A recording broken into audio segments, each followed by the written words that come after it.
Thanks to those joining me live and those that will be joining us here on the archive. You're listening right now on the record. Make sure you hit the like button.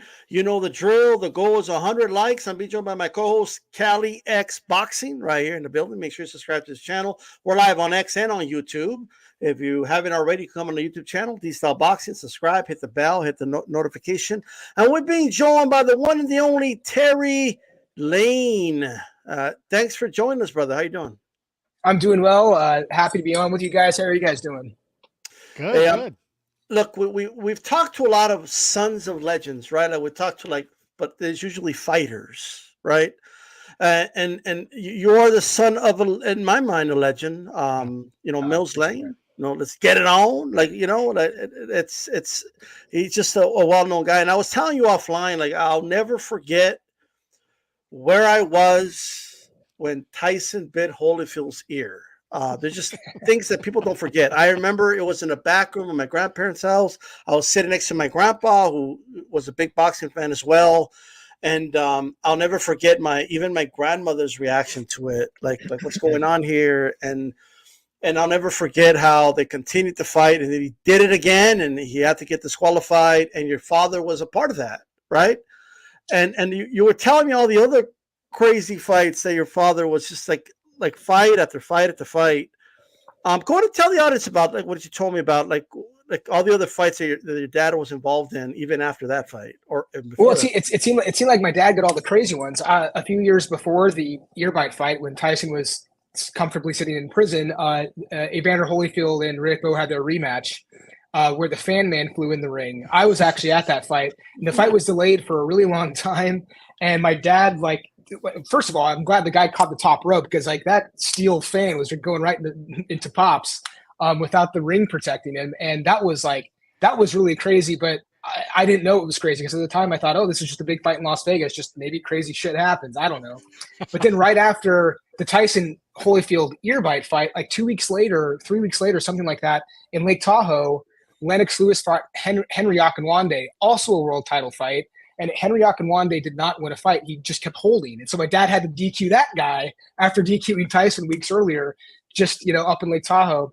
And then I can't remember in relation to the time period, but he did Oliver McCall, Lennox Lewis, when McCall kind of had that nervous breakdown in the middle of the fight. Of all the crazy shit that my dad saw, he said that was the weirdest. And when I look back on the footage of that, even now, I can kind of look at my dad's face and him not really knowing, kind of being compassionate and concerned and what do I do? What do I do here? But yeah, he got some strange ones. Yeah, I think even Lennox, I saw some interviews where Lennox Lewis said, I didn't even know what to do in that situation. It threw me off. Just seeing him sob like that. Man. And this was, by the way, in an age where no one really understood mental health like they do now. So it must have been even more awkward and weird, right? True. We were not having those conversations back then that we are having now. And I mean, McCall, I think, is still around. I'd be curious to know if you wanted to chime in on a mental health perspective on it, but I don't know. But yeah, sure. Ultimately that fight had to get stopped too. So Mills Lane saw the weird ones, man.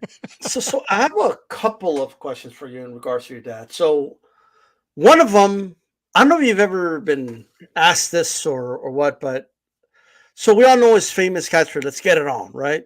You would always say that when guys were touch gloves or whatever. But someone else did it, that I caught, and they started doing it. That one referee in the UFC started doing it, and he would tell, "Are you ready? Are you ready? Let's get it on."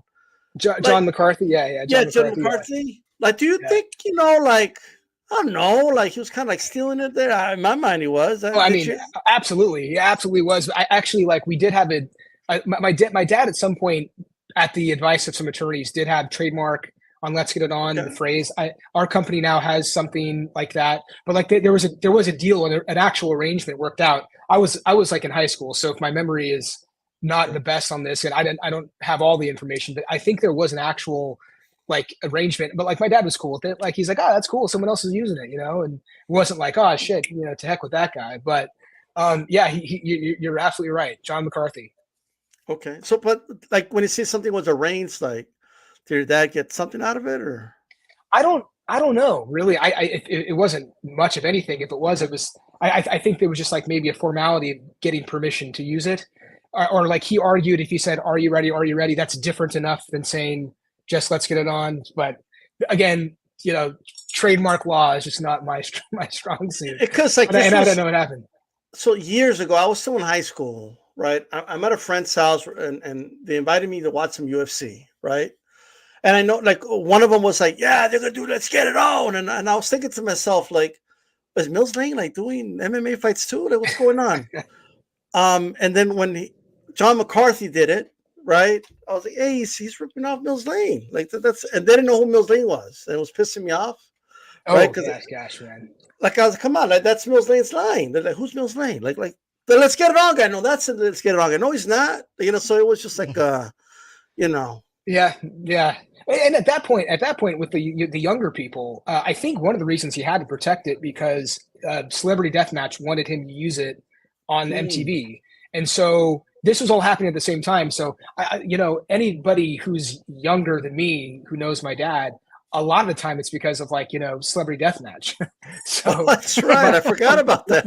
My dad had, at one point he was like a probably the best known boxing referee out there, and then because of that he got like a Judge TV show, like a Judge Judy show. That's the reason I'm living in New York right now, because he filmed here, and then he was on Celebrity Deathmatch. I mean, like in the late '90s, early 2000s, my dad was like kind of part of the zeitgeist of U.S.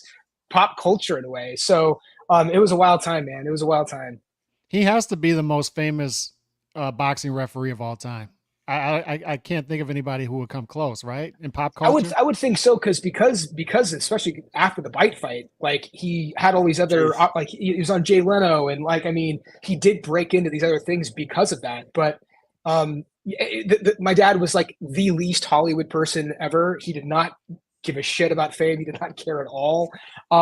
I remember like we got invited to like the Emmys one year, and he was like, he just said no on behalf of everybody. My mom was like pissed. So just I have like a million stories like that. Like people thought I had like Holyfield's ear in my freezer when I was in middle school. It was just the whole thing. So another thing we talked about offline that I just want to touch on, we always hear like, and you do see it kind of like when there's two, heavyweights, they're big. There's a lot of girth in the ring, right? There's like mammoths in there, and it's like you need a big referee to handle these big guys. And your dad wasn't like a really big guy like that. So, but he still commanded like he still had like a presence about him where like he commanded the ring in a way where he still controlled the fight. Right. My dad's shorter than me. My dad's like 5'8", maybe 5'7.5". He was a former boxer. He was a welterweight. He never weighed over 150 pounds in his entire life. He kept himself in great shape, but he really physically took control over the fight. I mean, he was a strong guy.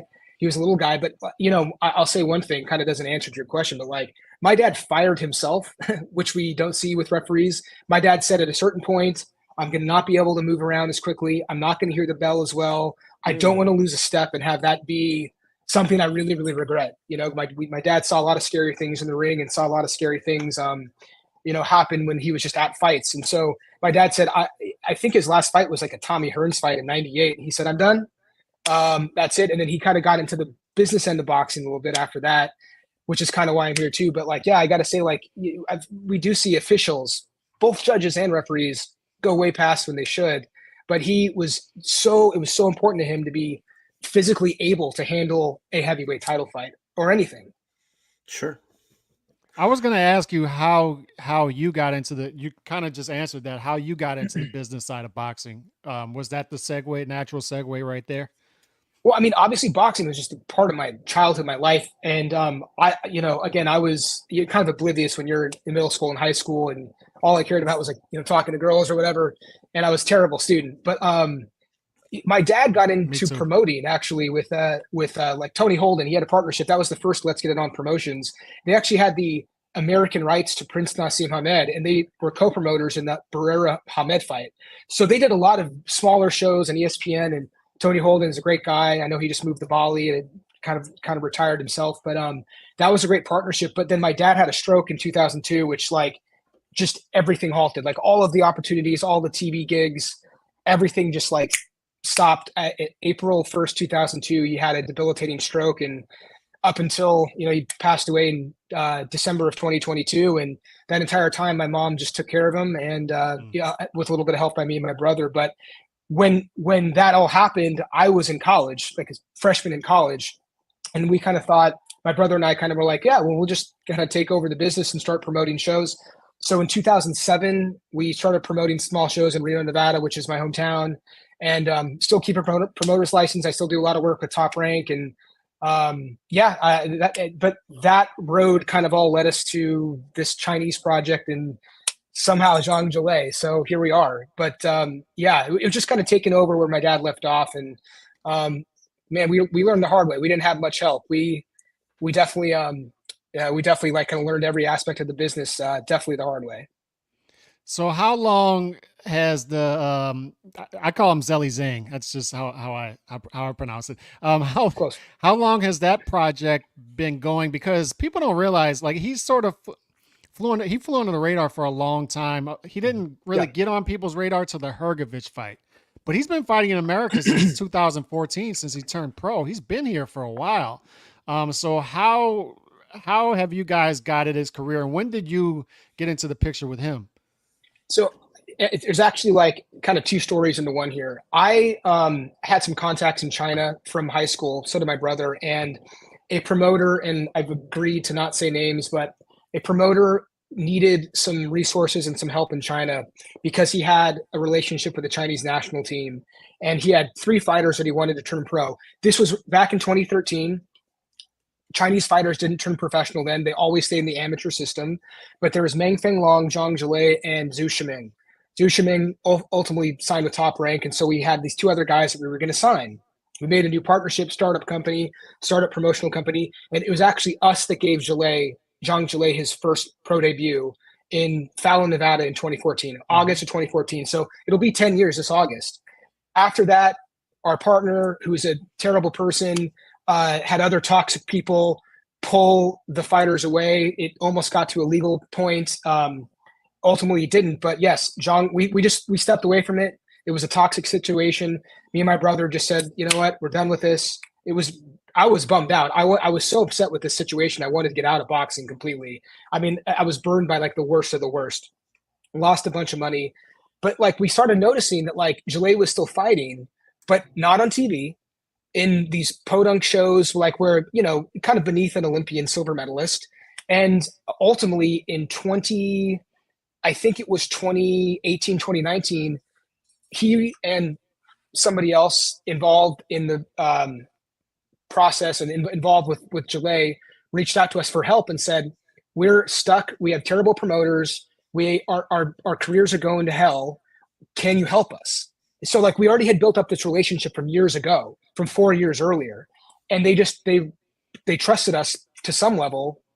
And there's actually multiple fighters involved in this deal, and we helped to get them out of these terrible contracts, and we kind of turned the light back on in their careers. We got them with Matchroom, a couple fights with Matchroom. It was kind of during the pandemic time, so like there weren't these huge cards as well.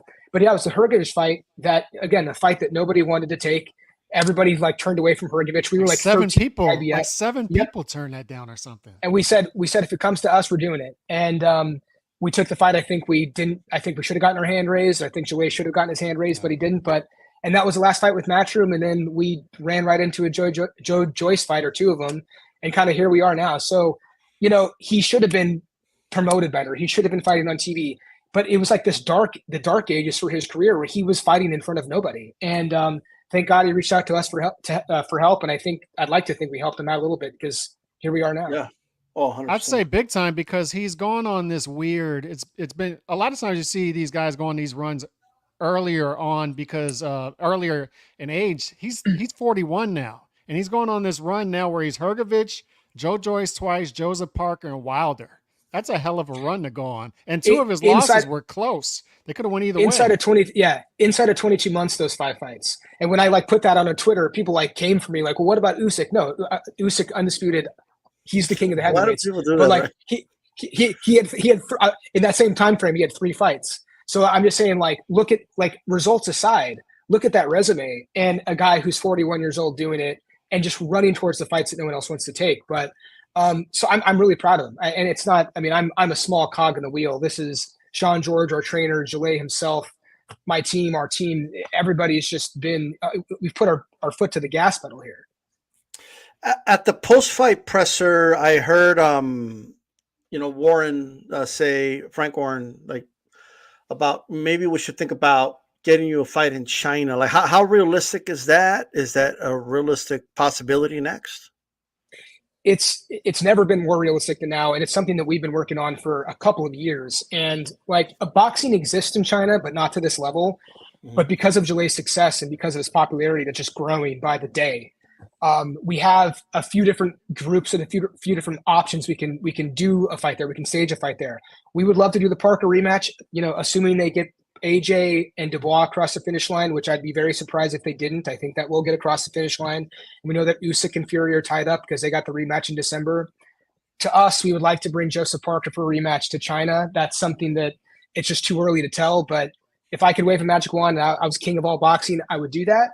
And we are working on it. And it is an option. It would be historic, but I don't want to get my hopes up too much. The Saudis might have us back in the fall as well. So a lot of options, though. I mean, it's a good position to be in. Yeah, because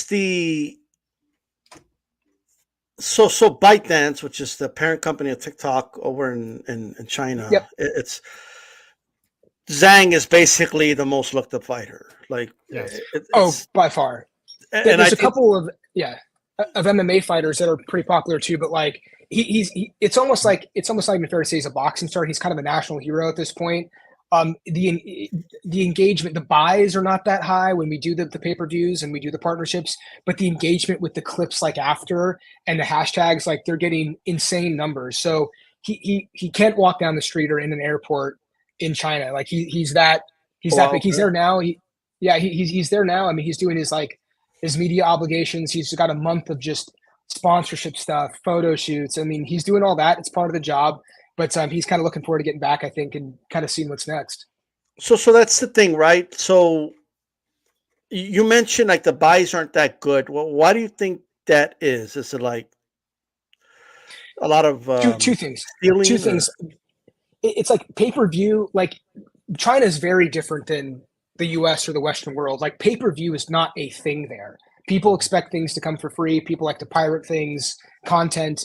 Things are just given, so we kind of were cutting edge, like kind of developing this industry of pay-per-view with boxing, which is also not that popular. So something that's not that popular plus with a format and a pay system that isn't popular, they didn't really mix. But I got to say, Queensberry let us just run with the ball for the Chinese rights for the two Joe Joyce fights. And we were able to we sold it for $1, which is 7 RMB in China. And the numbers are going up and up. And then we did a deal with the Saudis because they own the rights to the fight, but we helped facilitate a deal with Douyin, which is TikTok in China, Douyin, and we sold it for $10, which we're like, oh my God, 7 a.m, no one's going to buy it. And a substantially large number of people bought it. So everybody was very happy, but still it's not to the level you would think for being a place of 1.3 billion people. But it's, they didn't have a 1950s, TV kind of culture like we did when the TV came out. This is how everybody consumes this is how everybody consumes all of their media in China. So using this and our partners there have been wonderful, but I do see this just getting better and better and better as we move forward. What do you make of the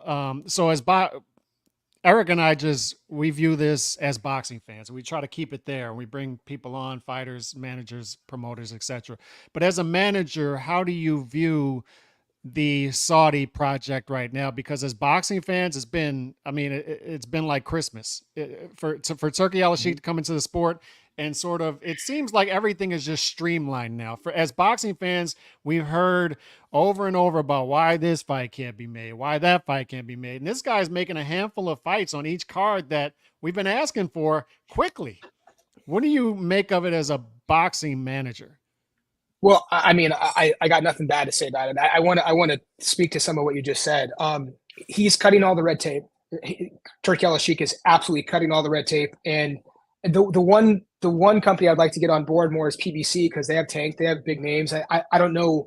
I'm sure contact has been made or attempted to be made there. I don't know where we're at with that, but outside of that, the fights we all want to see are getting made. And all these kind of ideas that, in my almost 20 years in boxing, I've had so many meetings where like these grandiose ideas get thrown around, but there's never the money to put behind these ideas. This guy, just a 5 versus 5 type of thing. It's an idea. Did it work? Did it not? I don't know. But like someone had the money and the balls to like actually make it happen. And it was actually kind of fun from my perspective. Fighters who have been working their butts off are really getting paid a lot of money. That's always a good thing. So there's just like this fresh energy and money and cash going into boxing. And it's so much more beyond Saudi Arabia and Riyadh. It's going to Wembley. It's going to LA. Yeah. We're talking with them about getting them involved in China. This is a much bigger thing than just Saudi Arabia, which is super, super exciting. Another point I want to make is these guys don't care about the O going. They don't care about the loss. If you come to work hard and you're bringing something to the table and you're kind of fulfilling your obligations and they like you, you're coming back, even if you lost. I mean, we were the last fight to go on and I had to laugh. Someone put on Twitter, I love seeing Joseph Parker's kids fighting. I had to laugh at that. But we both lost to the same guy and we're headlining the show. Like what? But that's who they are. That's who they are. And that's what boxing fans want to see. Yes. And I think it's a great thing. I think you're going to just see more. I'll tell you this: they're not slowing down. They're not slowing down from what I'm hearing. Yeah, I mean, even that same card, Nick Ball gets a draw against Ray Vargas. He comes right back and gets a close decision. Yeah. As long as you're willing to fight the top opposition, you're going to get the shots. That's what we like. He seems to run things how we would run things as a boxing fan, except he's a multi-billionaire, I'm assuming. But do you worry about the sustainability of it? To be honest, yeah. I just don't want them to get sick of it. I don't want them to get tired of it. I don't think they're looking short term here. I think they're looking long term. So I feel a little bit okay there. But when you do have one party that's paying so much money, in the past when we've had networks and promoters come in and throw around all kinds of money, that's kind of screwed up the market a little bit at the mid and lower levels.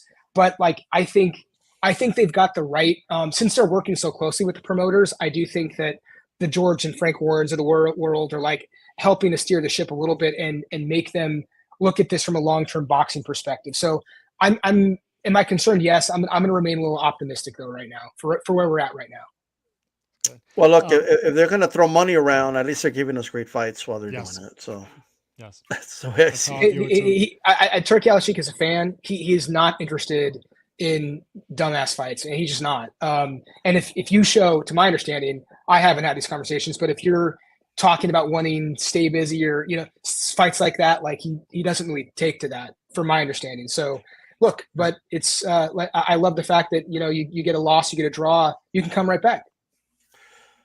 Well, I just think like the sport, and you said earlier, it's not that popular, and I don't think people understand that. It's not as popular as when I was a kid. You know what I mean? It's a lot of my family members don't talk about boxing, like they don't really watch it. So I think we need to give fight fans more fights to look forward to and change the perception that boxing never gives the fans what they want, right? And I think this is a start at least, but it's not going to happen overnight to change the perception. You know what I mean? Well, I mean, look at what we have on just coming on the docket, just off the top of my head. We've got the Crawford fight in LA with an amazing card. And then you got Wembley, which is going to be, AJ Dubois, which is going to be huge. The fights under that, the undercard is going to be insane on that. Then you've got the Better Be a fight, Bivol in October. I think they've rescheduled that. December, you've got the big rematch. I do know they're going to want to put something in Riyadh in November. I mean, just like it is, I do feel like something's kind of shifting here, like from a paradigm perspective. Like It's not like it was when we were kids, but something's happening now. Like something's in the air. And it just seems like there's always something. I don't look at like BoxRec schedule and go like, oh God, we're in like a dry spell here. Right. I got to wait till the one big fight in May or the one big fight in October or September. It's like things are happening every couple of months, and it's a good time to be a fan. Yeah. So I'm a big fan of Japanese boxing, and if you look at them right now, they actually own the most belts in boxing. They've overtaken. I couldn't USA. Tell with that cap. I couldn't tell. Right. They have 14 belts. I've just become a big fan because they're producing a lot of talent there, and there's a pipeline coming through. How does Chinese boxing look right now as far as a pipeline? Since you're involved with that, are there prospects coming up? Is it pretty much a barren land there after Zhang? What does it look like? Well, there are prospects coming up.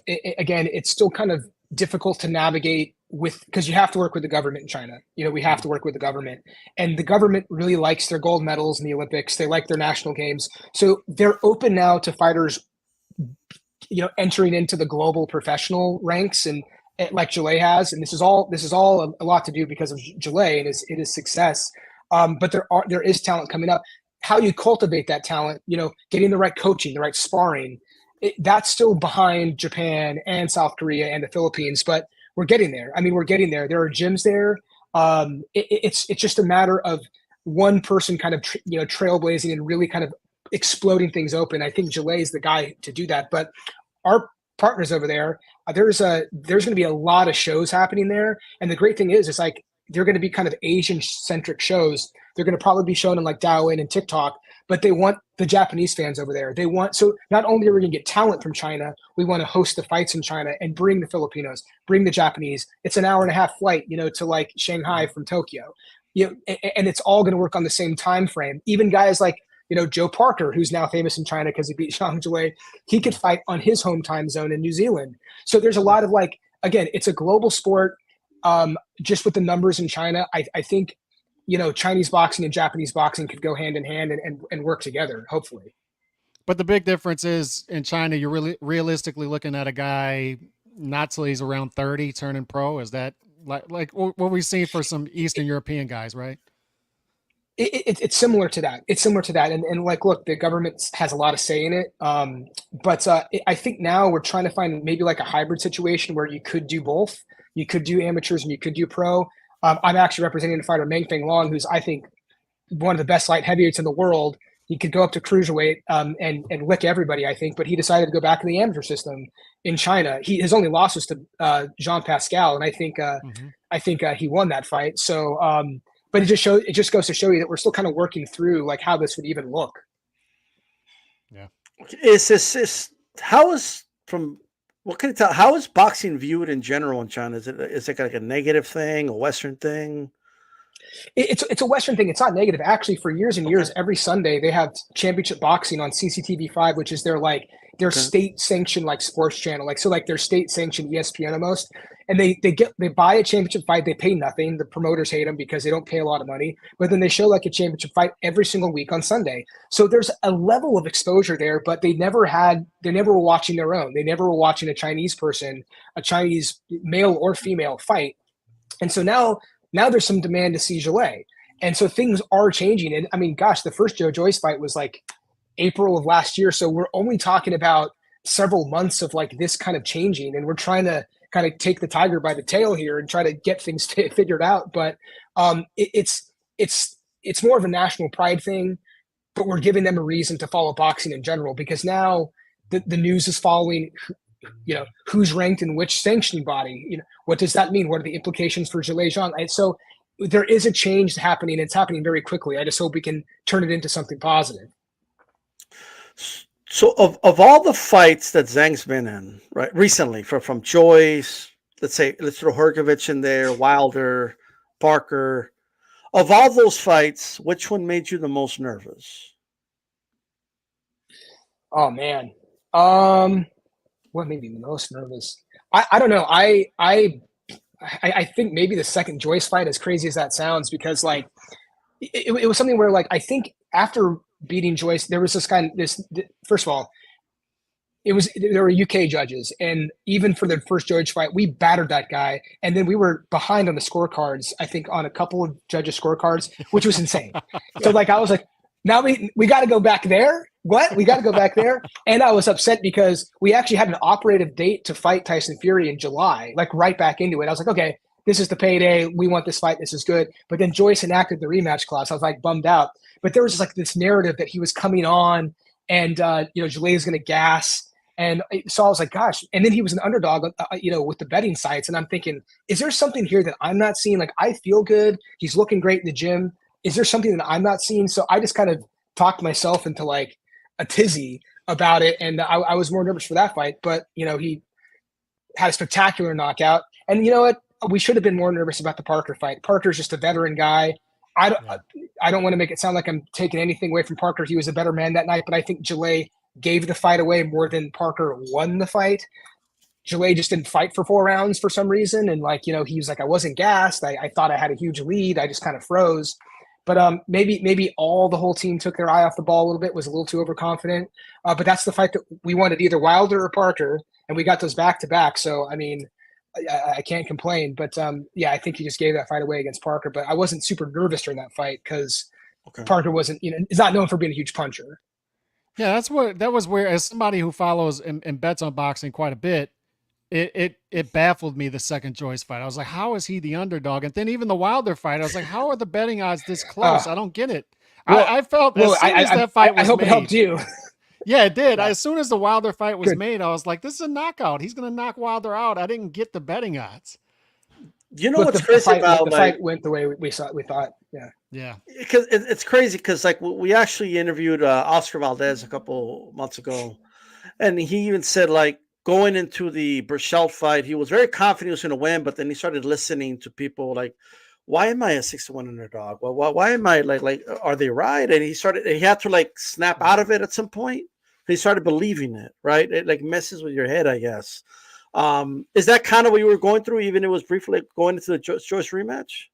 Like, what are they right? I think so. I mean, what if they're right? Like, again, it's like the self-doubt of like, well, I know what I think is going to happen. I know what I think, but what is maybe I'm wrong here. Maybe there's something else people are thinking. Plus you're doing a million interviews. He's doing a million interviews up to the fight.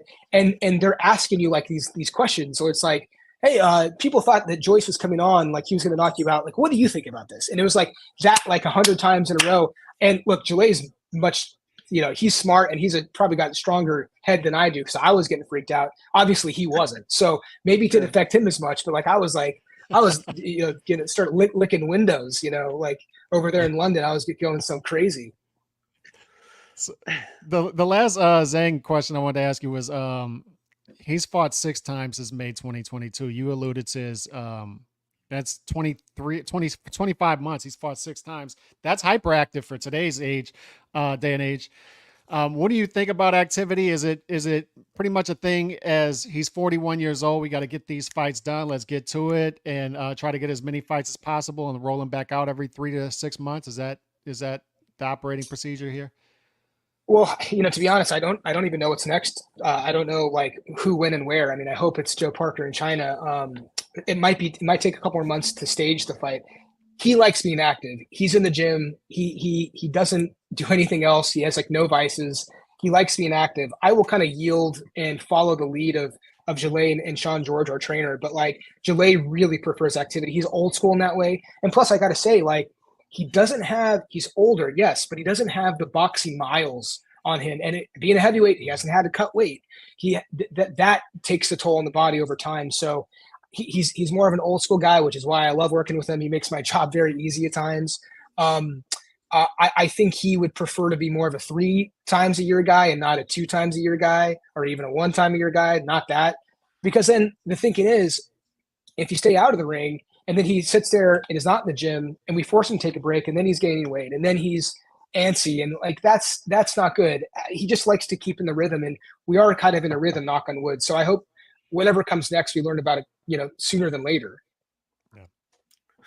As far as the Wilder fight, because that's his most recent fight, great performance, knocked him out. For you, in your opinion, is because there's like 2 dots here, right? Some people are saying it's the same Wilder. Zhang just beat him, right? It was just a bad matchup for him. The other thought is Wilder, he's a shot fighter, he's not the same anymore. Where do you stand, like on Wilder, the Wilder that fought Zhang? Well, to be honest, I mean, Wilder's performance against Joe Parker was, I mean, like I maybe I gave him a round. So boxing, timing is everything. Zhilei wanted the Wilder fight far before this, but like it just, at the time Wilder was a PBC, it was tough to make fights. We had kind of we were really chasing the Joshua fight, like with Matchroom, really wanted that fight, like basically all but begging for that fight. So we were kind of on a different trajectory. And then we kind of got with Queensberry because they had Fury, they had Joyce, they had Dubois, they had heavyweights. This made sense. It was a partnership that made sense. This was before all the Saudi stuff. So we just kind of were on a different trajectory, but like the Saudis made that happen. So I will say, to answer your question, is a little bit of both. I will say though, we had Deb Sani, who works for Queensberry, who's kind of like one of their media guys. He said, "Listen, Wilder, he might be a one-trick pony, but it's a really good trick, and we had to be careful about the right hand. And this is not going to help us get Tyson Fury or Joshua in the ring, but like in the 5th round, when Wilder started letting it go a little more, Zhilei felt the power of Deontay. He said he like really felt it. He ate like 2 or 3 right hands, and so like the power is still there." But against the elite heavyweights, especially guys who are going to like throw the check hooks and time you, cut the ring off, and go to the body. I mean, Wilder's going to have a tough time with the heavyweights. But God, the guy was 214 pounds. He could fight at bridgerweight if he wanted to. I'm not saying I advise that. I don't know what he and his family and his team need to talk about. But I mean, I just don't see him being an elite heavyweight. And I think the ring took him out of the top 10. And this was a fight with like the betting odds were like kind of like 2-1, and then it went almost to even money. I was like, dude, like anything can happen. It's heavyweight boxing, but like, okay, I made like 4 different bets as the money kept changing, like, so, and Zhilei is betting on himself, which is a great thing. So you love to see that as well. Okay. Yeah. I thought, I mean, it was a great knockout. I mean, I see Wilder hurt, but that's the most hurt I've ever seen him. Right? Yeah. Not even Fury hurt him like that. Like, and I'm glad the ref stopped him, by the way. No, I think it was the right stoppage, but like I actually rewatched the fight, except for clips. Rewatched the whole fight 2 nights ago. I mean, Zhilei, like I know people were saying it was kind of a boring fight. I didn't get that, except the clinching by Wilder a bit. But we were working on cutting the ring off, which Zhilei did beautifully. And also, with Zhilei, I don't think he gets enough credit with his hand speed. I'm not saying he's Willie Pep or anything, but like what he makes up for the lack of speed, or the fact that he's not like a 10 out of 10 speed, is he's got really great timing with the counter punches. I mean, if you look at some of his fights against Hrgovic or any of these guys in the past, he throws that check hook really good. He had to go into the lion's den and like face slipping the big right hand to throw it, but he did it twice. He did it once in the 2nd round, and then he finished him off with the one that caught him, buzzed him, and then spun around and finished him off. But there's some things that Zhilei does that he's a little underrated for. But I know that all the coaches, the Ben Davidsons of the world, they're seeing all this stuff, and they're not like exactly rushing to fight us. And that's kind of the frustrating part. I feel like my guy has earned one of these big fights. I know they're trying to preserve the Fury and AJ fight for after the Usyk Fury fight. I get that. It's a massive fight. It's one of the biggest fights you can make in boxing. I know that, but damn it, my guy's I've worked his ass off. So we're not going to stop and wait for anything or anybody. But I think we've earned one of those shots. But we'll see what happens. Boxing, things never go to plan. People get injured in training. Right. And it's like I always say this, and I'm such a moron for saying it so much, but it's like being a heavyweight now. It's like a game of musical chairs, and you just do not want to be the last one standing. Mm-hmm. Yeah, because you did mention earlier, and it looks like AJ Dubois is going to happen, and that's a massive fight in England. But so basically, like Zhang's out of the running for that fight with AJ, or is still maybe on the table? Look. If they offered us AJ, we'd say yes to it. I mean, assuming we weren't like completely lowballed. That's the fight we want, to be honest. I would be surprised if they didn't make it. The thinking was that this is getting into the weeds a little bit. If they can't elevate Dubois to the IBF champion, this is where the politics kind of get weird, because the Saudis want to keep the rematch for undisputed. So that means you would have to let Usyk still have the full IBF title. Right. All the other sanctioning bodies are on board for that. So they want to keep that undisputed, but AJ really wants to get back and have a belt again and be another multi-time world champion. So he doesn't want to fight for the interim, is what I'm told. So if they couldn't elevate, maybe we'd be in the running. Maybe even Joseph Parker would be in the running. That's what Eddie Hearn said. But I'd be surprised. I'd be surprised if they didn't make the Dubois fight happen. Okay. Well, I mean, I've always wanted to see Zhang versus AJ. I've been seeing it for a while, but I mean, maybe we'll get it. It was ages ago, but they fought in 2012. AJ handled him Zhang pretty handily in the Olympics. He had him down in the fight. Yeah. I mean, there's a narrative built in, and I got to say, like, next to China, Zhang is the place he's the most famous besides China is the UK because of his fights there. I mean, the UK fans are really passionate, and they all know him. I would say, like, even just the interviews I just got off of one. are from the UK, like doing just because people are interested in Jay. So you could do Wembley with Zhang and AJ, but AJ wants it to be for a belt. He doesn't want to diminish the value of the Fury fight. So it leaves us in a weird place. But again, we're not going to stop for anything or anybody. Okay. Look, we'll see what happens with that. I personally wouldn't mind seeing just the atmosphere in China with a Zhang fight. Hopefully that happens. Maybe Parker, like you mentioned, but it could really be anybody, really. I mean, as long as it's a top heavyweight, I'll be down for that for sure. What do you think is the most likely thing, though? Like, what? I understand anything's on the table, but what's more likely to happen next with Zhang? I'm optimistic we can make the Parker fight happen again. That's what he wants. I mean, that's what he wants. Parker made adjustments and he's no slouch. He's no easy out. But that's what Zhilei wants. He wants to avenge the loss. I think that maybe it's a coin flip between Parker in China and Parker back in Riyadh. I mean, they've got things so turnkey over in Riyadh that, like, you know, and they kind of have, they've got their October date kind of set with the Bivol fight in Beterbiev. It seems like they have the December 23rd fight set with, the rematch Fury Usyk. Maybe they're figuring something out in November. They want to do more, definitely a fight in November. So that could be something we could land on. Again, it's just, boxing's crazy, man. You never know what's going to happen. I mean, my phone can ring right now. It can be like, hey, what do you think about, Vegas? And I don't know, like anything could happen. Anything could happen. Crazy things have happened. I know you mentioned he likes to stay in the gym. I mean, you never know. Like, if Dubois gets injured, they need a replacement. Like, you never know, right? So, your words to God's, ears, because we've had the opportunity to fight AJ, and they're just not keen on doing it. I mean, when we both lost the same night, we lost a close fight to Hrgovic. He lost a close fight to Usyk.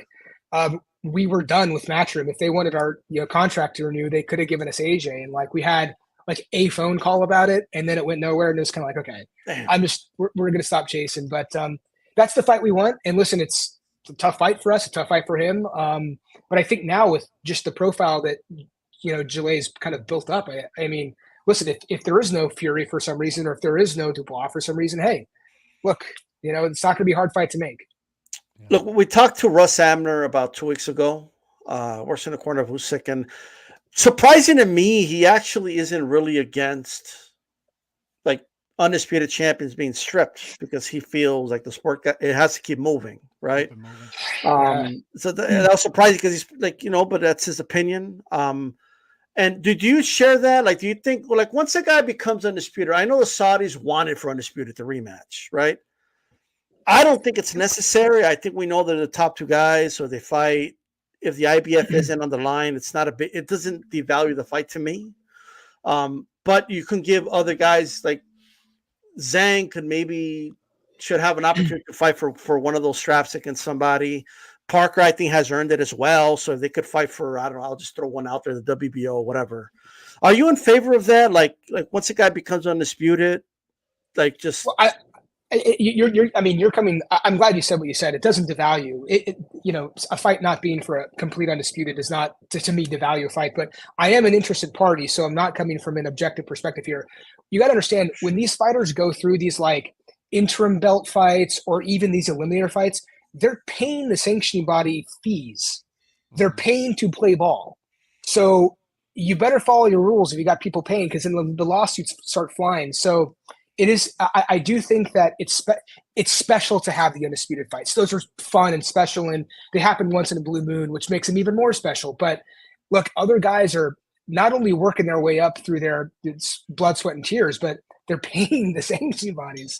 So you should at some point follow the rules and start to strip titles and have guys who've been paying their way to play to get those opportunities. It kind of keeps it moving. So. Yeah, it's got to keep moving. It has to keep moving. So I mean, it is what it is, A couple of questions here. One question I want to ask you is like a general question in relation to your dad. So when you were growing up, like as a kid, even when you were a teenager, whatever, like when did it dawn on you, like you're the son of like a very famous person, like? Or was it just dad, or what was it like when did it hit you, like, oh shit, I'm the son of Mills Lane? I don't think it still hasn't hit me. I don't really even think of it that way. And when you're a kid, your perspective is warped. I mean, before my dad like got national fame, he was very famous in Northern Nevada, and like he was famous in the boxing community because I mean, my dad refereed like Bob Foster and Ali. My dad, refereed fights going back to the 70s. So people knew him in boxing, and he was always considered a top referee. So, and then when I was born is the year he was elected district attorney in Washoe County, Nevada. So he was always on the news. There's always like interviews that he had to do. So I thought as a dumbass kid, like everybody's dad refereed fights and went to like prosecute offenders. That's just what everybody's dad did. Like, so that's, your mind is warped as a kid. But I got to say, just like going to fights, like the smells and the sounds are some of my earliest memories. The first fight I actually remember was Pernell Whitaker fought Jorge Paez in Reno. And I just, like that it's almost like the videos like burned in my imagination, just the colors and everything, the sounds, everything, the music, and Buffer. I think it was probably Buffer. I don't know, maybe it was Jimmy Lennon, but I just it was always like normal to me that my dad was just like refereeing these like huge fights, and sometimes if the fighters weren't that big and it was kind of like he was doing an undercard fight or something, like when he got announced as referee, the crowd would respond louder than the main event fighters. I always thought like that was normal. And now I know it's not normal, but he was just kind of a man of the community, almost like a Wild West kind of like Wyatt Earp type figure. Cause he's the lawman, he's refereeing fights on the weekend as a hobby, he's playing cards. So but all that was like so insanely normal to me. I guess looking back on it now, it was not normal whatsoever. So obviously being a ref was his job, and how big of a boxing fan was he? Was that like Saturday night if he was at home, and there's a boxing fight, did he sit down and watch it? Was that a thing? So he got assigned to every card. If he wasn't doing the main event, he was doing he was on the card. And I'll say something about that in a second. But like my dad was the cheapest damn guy in the world. He would not let us get the pay-per-views. He would always have a friend tape the fights and give us the tape after. And he wanted the tape not to watch the fight. He's like critiquing his own performance as a referee. Like, what did I do right and wrong? But like, God, he was the cheapest bastard. And we just could never watch any of the fights. But he was a huge fan. We got the Ring magazine. Like he knew, I mean, he knew everything about every fighter. And like, I don't know, a couple just things I'll rip off the top of my head. Like when he would do these like podunk cow pasture fights, like when he was getting, it was a hobby, it was not a job. Like no one can make a living as referee because you don't get paid anything. But like you get like $12 in gas and like $100 to do like a 4-round prelim in some town in Nevada. But my dad loved those fights, but he always said that that fight deserved the attention of a world heavyweight championship fight, because that fight was the most important fight in the world to those two men, to those two people. And so it deserved, like he treated those fights no different than a Tyson fight or a Holyfield fight. He no different at all. But the favorite fight he refereed, and like, thank God he did have his friend tape these fights for us, because we just have this, we were watching these old fights all the time, these amazing fights. But he refereed the rematch between Salvador Sanchez and Danny Little Red Lopez. Okay. And it was just an absolute brutal war. My dad had to stop the fight, and Sanchez won because he probably was the greatest Mexican fighter who ever lived. And we just have a treasure trove of those fights on tape because of him. So I was just blessed to like watch those as a kid, and lucky. I feel like I'm the luckiest guy in the world because of that. The VHS days, you know what I mean? So, yeah. I still remember my VHS tapes and stuff, but I don't got them anymore. But because everything's on YouTube now. But it's on YouTube. I still would like to digitize some of this stuff. I mean, because we have like we have home movies of me like sparring my dad. My dad knocked me out once by accident. I tripped. Right. It's on my Instagram. If you go back deep enough, I found it somehow. But some of this boxing stuff, like behind the scenes stuff, we got to get digitized somehow. Did you spin like Wilder did? Like, did you do the spin? No. But I did like fall straight back and like off camera. There's like a very loud crash. It looks and sounds so much worse than it actually was. There's no abuse happening in the lane house. Wait, how old were you and how old was your dad? Oh man, I was like maybe 10. First of all, he was a southpaw, and fighting southpaws are very, very difficult. So he caught me. Man, it sounds like Calix when he plays his son in basketball. Yeah, he's like swatting the ball out of his hand and calling him trash. That's my driveway. Yeah. Hey, that's the right way to do it. That's right. I knew I got beat. Yeah, for sure. Oh man. So talk to us about, like, I know you mentioned Salvador Sanchez a little bit ago, and I agree. I do think he's the best Mexican fighter of all time. But um, who are some of your favorite, like, fighters ever? Like, favorite Oh fighters of all man, time? I'll geek out on this too much. But I mean, like, man, it's so funny because you say this stuff on Twitter and people just come for you. But like, even though we don't have film, I think Harry Greb is one of my favorites. I'm a big Ray Robinson guy, but my dad hated Ray Robinson because my dad loved Carmen Basilio. And I Okay. was so lucky to meet Carmen Basilio later in his life and like take a picture with him. It was like my dad's favorite guy, favorite guy. He was just a crude pug like my dad was, right? But I love Carmen because my dad loved him, but I love Ray Robinson. My dad did not like Ray Robinson. Um, I've been doing a deep dive into like some of the heavyweights, like this guy Sam McVeigh, Joe Jeanette. Um, Perhaps the best ever step in the ring was Henry Armstrong. I mean, talk about guys who held the one belt in multiple divisions at the same time at an era where just the activity was insane and crazy. Um, the best boxing book I ever read it's called Tunney by Jack Kavanaugh. It's about Gene Tunney, but it's so much more than about Gene Tunney. It's about this era, probably the best era of boxing, like the 1920s, and a lot of good Greb stuff in there, a lot of great Dempsey stuff in there. So I mean, like but like again, Hagler is one of my favorites. I just again lucky enough to meet him. He passed too soon. Yeah, I mean, I could just geek out about this forever. I don't know. Yeah, Henry Armstrong. He had the featherweight, lightweight, and the welterweight all at once. Um, Almost had the middleweight. Almost at the middleweight. I mean, that's like, It's imagine at that. Lomachenko Yeah, doing yeah, that. yeah. It's insane. I mean, That's crazy. it was a different time, and like people like to. It's fun barbershop talk, like, but it's really hard to compare eras in boxing. It's really hard to do. But God, those guys like the Bo Jacks, the Ike Williams, like just these. You watch these YouTube videos, and you're just like, they were a different kind of tough. They just were. So let's dive into that a little bit, because with boxing fans and even pundits, there's like this debate, like, are the boxers today better than, let's say, boxers from the 60s, right? Has the sport really evolved skill wise, or is it like, what's your opinion about that? Because you kind of, like, if you ask the Teddy Atlas, the old school fighters would destroy today's fighters, right? I'm assuming maybe your dad would say the same thing. I don't know. You could expand on that.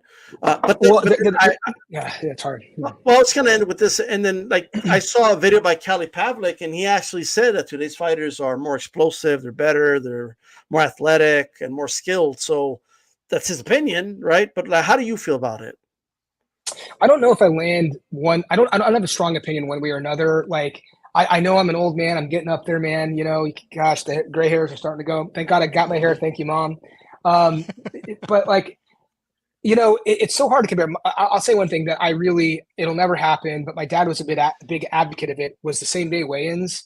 They still do that in the amateurs, and there's actually a couple commissions in the world that still do that, where you had guys kind of fighting at their actual size. You're never going to see that again. I think it would be a good thing to do. I think people are dehydrating themselves too much. I think it's dangerous.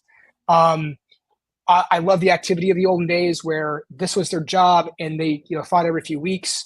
I was talking with Mike Basil, the cut man, about this in Riyadh actually, and he had a good point. I forget what it was exactly, but I apologize for not remembering it. But like why like that actually made the fighters better, kept their skill level up, kept their weight down, kept them in shape. They had to work on things every single week. They never left the gym. They never had breaks.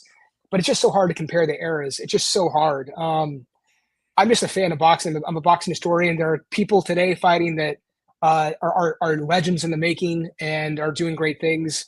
I just am a nerd for the old school stuff, and I'm just an absolute geek when it comes to that. Yeah, For me sure. too. So another thing that we talked about on yesterday, D-Style and I, the New York boxing scene. Watching Xander Zaya, Shushu Carrington on Saturday night, it kind of gave us that New York vibe again that we've been missing for a while now. But talking to people over the weekend, even that is not the same as early 2000s. That was like the wheelhouse of my era. Like when I was coming into it was Miguel Cotto headlining Puerto Rican Day Parade weekend, and then you had Arturo Gatti around the same time in Atlantic City. It just seemed like a different vibe back then. Do you agree? Yeah, and you had better opponents. I mean, you had I'm trying to think of like the Chop Corleys of the world, the Joppies. I mean, and you're forgetting Tito Trinidad before Cotto. I mean, Yep. he had just some amazing fights in New York, and like I guess everybody's the one question. It's so funny, like when you talk about Xander, is he the next Cotto? Is he the next Trinidad? I mean, everybody wants to see that torch being carried for the next great Puerto Rican fighter because it's great for New York. It's great for all of boxing. Yeah. But yeah, that era was great. That era was great in New York. Gosh, yeah, I don't know, man. I with Carrington being from here, and I have high hopes for Xander. I really do. So I hope this just continues, and by this time next year, maybe it's the big room, maybe it's not the theater. Yeah. Yeah, I would love to see that. You know what I mean? That's for sure. Look, we definitely appreciate you coming on, Terry. It's been a great conversation. A lot more we could talk about, but and hopefully we could have you back on in the future. Before I let you go, and I'm going to force you to pick one. Like, what's your favorite fight of all time? If you had to pick one, like, there's a fight. Like, you got to turn somebody into a boxing fan. You got to watch this fight right here. What fight? I mean, oh man, oh gosh. Well, I don't know. What can I ask you yours while I'm thinking about it, or is this like a known thing that you? Maldon Taylor versus Julio Chavez 1 is my favorite fight of all time. My dad did the rematch of that one. Mine would be Gotti Ward 1, and a personal favorite of mine also is a fight that I go back and watch a lot was Nassim Hamed versus Kevin Kelly at the Garden. All right, he gave 2, so you can give 2.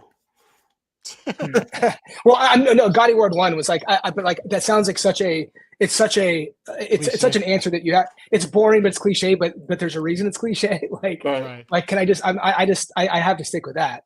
I mean, Hagler Hearns. If you Hagler Hearns, and I'll even go back to like it was kind of one of those times where like history kind of met sports. Holmes versus Cooney. Again, this is not because Mills Lane refereed that fight, but like that was racially like charged, like big time. Great White Hope. Like Cooney actually could fight a little bit. Holmes was the guy though, and like that was actually like Holmes beat the crap out of Jerry Cooney, but it still was a pretty good fight. And it was just I don't know that I was not alive during that fight, but like when I look back on that one, I kind of see the context behind it. God, then you have Hagler Hearns too. I mean, even though it was short. It was short, but like, the guy gets cut. Like Hagler got cut badly, and it was like, can the fight even go on? Happened in those 3 rounds. Like it's crazy. I know. Yeah. You know what? I'll stick with Gotti Ward 1 with Cali X here, and just have a lame answer, but it's a good answer still. Holmes Coney. That was actually today. Oh wow. Really? 42 years ago. Yeah. That was not by plans. Right, there you go. It was meant to be. Well, I know I said another thing, and we talk about this a lot, and you coming from the business side, I want your thoughts on this. So, like for me, I always thought like boxing had somewhat of like structure from a television aspect. So, like I always knew like, okay, I'm gonna see a guy, he's gonna be on Azteca. He's going to start on Azteca. They're not going to see him on ESPN Friday Night Fights, and then he's going to be on Showbox, and then he's going to be on Boxing After Dark, and then he's going to be on Championship Boxing, and then hopefully it becomes a pay-per-view star. There was like a pathway, and there was like Friday Night Fights. I knew what it was. I wasn't expecting world championship boxing, but I expected some good fights, some up and comers, some maybe veterans that are a little past it. But I knew what it was. I kind of understood what Showbox was. I understood what like Friday Night Fights was, and then I understood what Saturday Night Championship Boxing was. There was like a pathway up, and now we don't seem to have that. Everything's just random now. It seems like to me, like Matchroom will just have like the most random, like they open like. Like this like these 2 dudes I never heard of, and then it's like a prospect, and it's a championship fight, and another prospect, and then the main event or whatever. Like there was structure to it. What do you agree with that? Number one, and second, what are your thoughts on that, and how can we maybe bring that back? I don't know. It's tough because, like, boxing is with all the streaming services out there, and I'm not talking about just sports. I'm talking about all the content. There's so much content out there. I mean, like I have like a list, a queue of like things I want to watch, books I want to listen to, an audiobook, podcast. I can't keep up. So boxing is fighting for that. But I mean, for the real diehards, the good news about boxing is that it's cheap sports content. I mean, you can't get like an Oakland A's game just to throw on a one-off on like something. But so we are in the world of streaming services. Obviously, Amazon's involved. It doesn't feel that cheap sometimes with this pay-per-views. But what I hear you. That's true. That's true. And like if I'm paying that subscription, I wouldn't mind, like you said, like kind of like to think about a different way. I wouldn't mind, like you didn't mention, or you might have, Tuesday night fights on USA. Yeah. That was like a great, there you go. I wouldn't mind watching a fight on a Tuesday or Wednesday. I don't like having 2 cards in a row maybe on Saturday. And I know I'm not going to get a world title shot, but like show me a couple good prospects and like, fights are probably going to be, big winners in, but still give me that exposure. Give me that exposure. And it doesn't have to be on a weekend, and you don't have to make every single fight sound like it's, World War III when it's not. So I'm with you there. It's exposure. I don't know if there is a pathway, but if more streaming services get involved, I think there's good chances where we could see different levels of the sport kind of ascend, like you said. I'm with you there. I hope it happens. Because it's like we're not seeing the development really. And that's what you want to be exposed to the fighters themselves, but be exposed to the development side as well. Yeah, for sure. Julio Cesar Chavez Jr. used to kind of get irritated when people say he was a son of the legend, right? How do you feel about it? Like when you're introduced as Millsling's son, the son of the legend, how do you personally feel about that before we let you go? Man, I feel proud. I still can't even believe he's my dad. It's a great feeling. It's a great feeling. Awesome.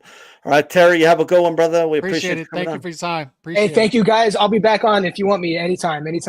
Sounds great, brother. Take care, guys. The one and the only Terry Lane Calix. Any final thoughts before we wrap this one up? No, I looking at, and I didn't know the full story behind Zhang about the management issue back in 2014 and all that stuff. But since they've gotten into that team together in 2019, things have happened quickly. If you look at what they've done the past 2 years in particular, they've done a lot. 6 fights in 23 months.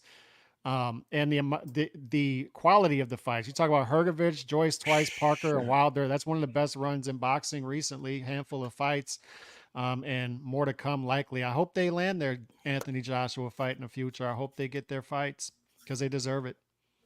100%. All right.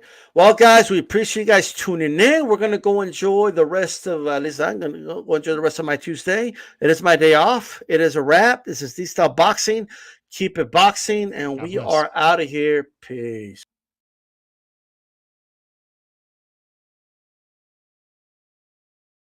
11.